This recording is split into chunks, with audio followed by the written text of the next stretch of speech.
The Red Lake Nation held their annual State of the Band address earlier today with the tagline, quote, "Believe your eyes and not the U.S. government's lies," end quote. Our reporter Matthew Freeman attended the event this morning and has details about how the band has grown in the past year, as well as the band's plans for the future.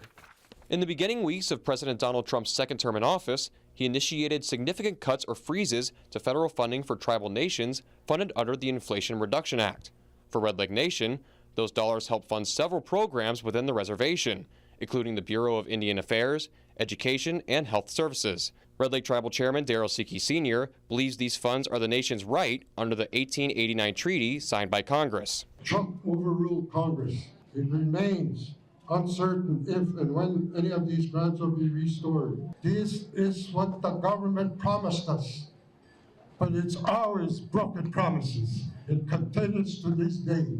While Congress rejected that proposal from Trump, Chairman Seekey still believes the Trump administration that is exactly why the Red Lake Council passed a resolution banning Immigration and Customs Enforcement officers from entering the reservation. Believe your eyes, not the United States government's lies.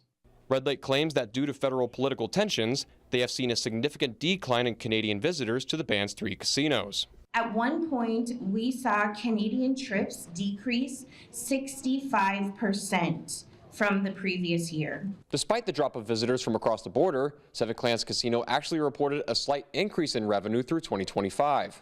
Total revenue across all 3 of our casinos, with Red Lake, War Road, and Thief River Falls, actually grew 2% despite our difficulties and not seeing our Canadians. Chairman Seekey reiterated the band's intention to reestablish the original boundary of the reservation.